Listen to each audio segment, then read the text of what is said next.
Over 1 minus x square. এখানে একটা ডোমেনের ব্যাপার থাকে, এইটা হয়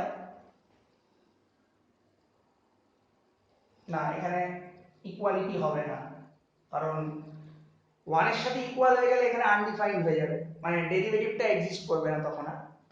তো যাই হোক, ddx of sin inverse x হচ্ছে 1 by root over 1 minus x square. এবার তাহলে বুঝতেই পারছো, এটাকে ডিফারেন্সিয়েশন করে এটা পাওয়া গেছে, তার মানে এটাকে ইন্টিগ্রেশন করলে এটা পাওয়া যাবে। sin ইনভার্স x কে ডিফারেন্সিয়েশন করলে এটা পাওয়া গেল, তার মানে এটাকে ইনডেফিনিট ইন্টিগ্রেশন করলে আমরা অরিজিনাল ফাংশন অর্থাৎ sin ইনভার্স x এ ব্যাক করব। তাহলে therefore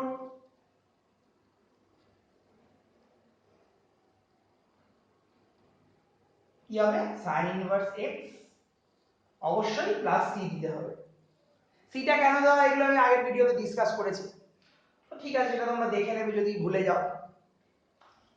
তো এইটা হয়ে গেল আমাদের 7 ফর্মুলা। নাম্বার 8 এর ক্ষেত্রে দেখো, ddx of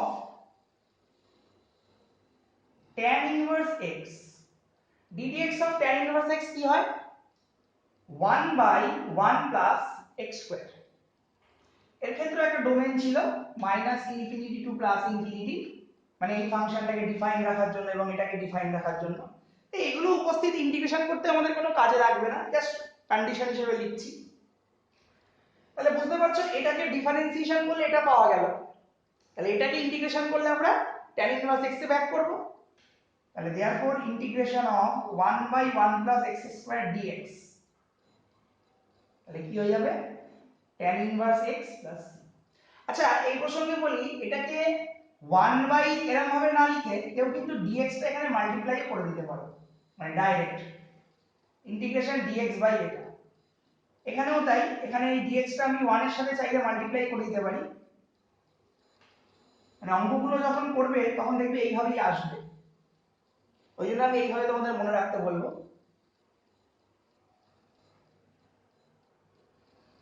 আচ্ছা তাহলে sin ইনভার্স tan ইনভার্স হলো, এবার আসছি আমরা sec ইনভার্স x এর ডিফারেন্সিয়েশন কি হয়।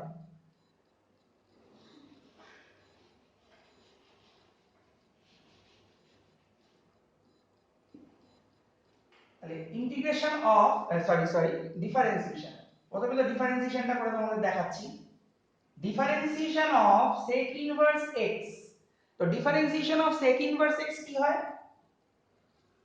1 by x root over x square minus 1। এর ক্ষেত্রে একটা ডোমেন আছে, আমি লিখছি না, সেটা হলো x belong to minus infinity two এইটা অর 1 টু ইনফিনিটি। ওটা আবার উপরে দেখা গেল না, সরি নিচু করে লিখি,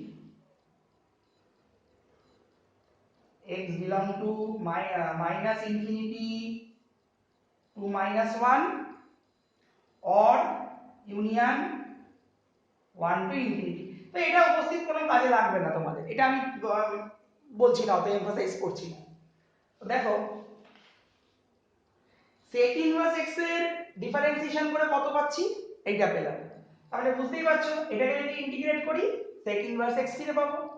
তাহলে therefore integration of 1 by x root over x square minus 1 dx কি হবে, sec inverse x plus c। তো এইটা আমাদের আরেকটা ফর্মুলা ডিরাইভ হয়ে গেল। তো মোটামুটি ইনডেফিনিট ইন্টিগ্রেশনের প্রথম দিকে যে চ্যাপ্টারগুলো, সেখানে এই সব স্ট্যান্ডার্ড ইন্টিগ্রেশনগুলোই তোমাদের কিন্তু লাগবে, মানে একদম ফার্স্ট বেসিক যে ফান্ডামেন্টাল জায়গাটা ইনডেফিনিট ইন্টিগ্রেশন। তারপর তো আরো অনেক রেজাল্টস লাগবে নতুন নতুন, সেগুলো পরবর্তীকালে আলোচনা করা যাবে। এবার আমি শেখাবো তোমাদের যে কিভাবে ইন্টিগ্রাল অপারেটরকে ফাংশনের উপর অপারেট করতে হয়। যেমন তোমরা ডিফারেন্সিয়েশনের ক্ষেত্রে করেছিলে ddx of u plus v, du by dx plus dv by dx, প্রোডাক্টের ফর্মুলা ছিল, ডিভিশনের ফর্মুলা ছিল u বাই v দিয়ে। তো এখানেও ইনডেফিনিট ইন্টিগ্রেশনের ক্ষেত্রে কিন্তু ওরকম কিছু ফর্মুলা আছে, সেগুলো আমি দেখাচ্ছি। তোমরা এটাকে হেডিং দিতে পারো how to operate integral operator, কিভাবে সমাকলন অপারেটরের বাংলা সংকারক, তো সমাকলন সংকারককে প্রয়োগ করতে হয় বা অপারেট করতে হয়, চালনা করতে হয়। How to operate integral operator.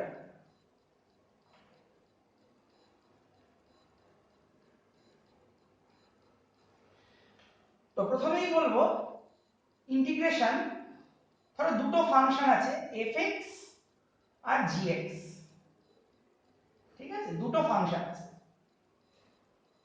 fx plus gx।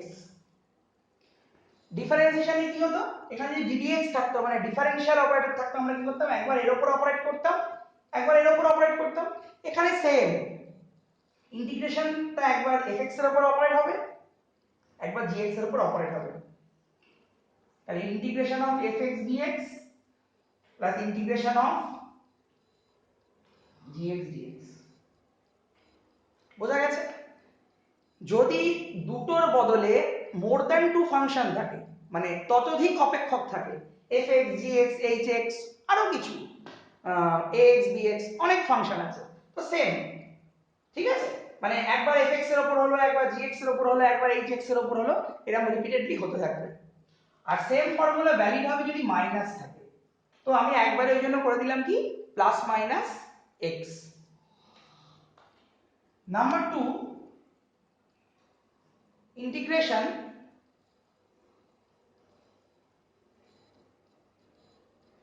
kfx dx, integration kfx dx। এটা কি, কে একটা যে কোনো কনস্ট্যান্ট, এনি কনস্ট্যান্ট, যে কোনো ধ্রুবক। ডিফারেন্সিয়েশনে কি বলেছিলাম, কেটা বাইরে বেরিয়ে আসে, ইন্টিগ্রেশনে সেম, এই কেটা বাইরে বেরিয়ে আসে, তাহলে কে ইন্টিগ্রাল অফ fx dx পাশে লিখে দেবো where k be any constant, যেখানে k একটি যে কোনো ধ্রুবক, ঠিক আছে। আচ্ছা এই প্রসঙ্গে বলি, দেখো ডিফারেন্সিয়েশনে যেমন আমাদের তো এরকম ফর্মুলা ছিল, ddx of u into v কি হতো, u dv by dx plus v du by dx, first function into সেকেন্ডের derivative plus second function into ফার্স্টের ডেরিভেটিভ। ইন্টিগ্রেশনের ক্ষেত্রে কিন্তু এরকম কোনো স্ট্যান্ডার্ড ফর্মুলা নেই, মানে দুটো ফাংশন যদি প্রোডাক্ট ফর্মে থাকে অর্থাৎ গুণফল রূপে থাকে, তাদের যে তুমি ইন্টিগ্রেশন করবে তার কিন্তু কোনো এরকম জেনারেল ফর্মুলা নেই। একটা প্রসেস আছে, পরে পড়াবো বা পরে আলোচনা করব, এটা হলো ইন্টিগ্রেশন বাই পার্টস, আংশিক সমাকলন। ওই আংশিক সমাকলনের ক্ষেত্রে কিন্তু আছে, কিন্তু ওটা কিন্তু কোনো জেনারেল না, মানে দুটো ফাংশন প্রোডাক্ট থাকলেই তোমরা ওই বাই পার্টস দিয়ে করতে পারবে এমনটা কিন্তু নয়।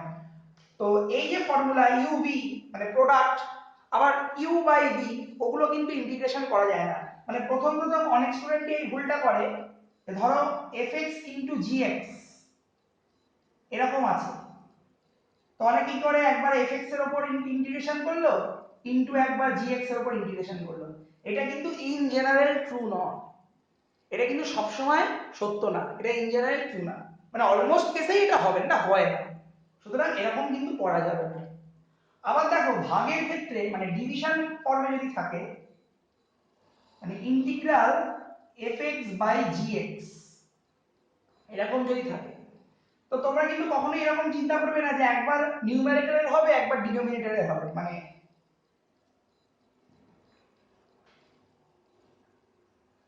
এটাও কিন্তু ভুল, এটাও কিন্তু হয় না।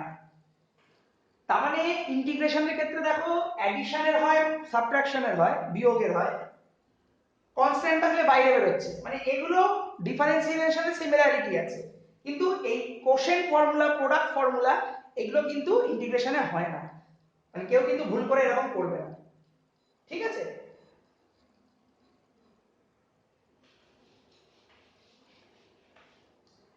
তাহলে আজকে আমরা ফর্মুলাগুলো নিয়ে ডিসকাস করলাম ইনডেফিনিট ইন্টিগ্রেশনের, এরপর আমরা ইনডেফিনিট ইন্টিগ্রেশনের অঙ্কগুলো করব, ফার্স্ট কিছু বেসিক অঙ্ক করব, ঠিক আছে, তোমরা দেখতে থাকো, থ্যাংক ইউ।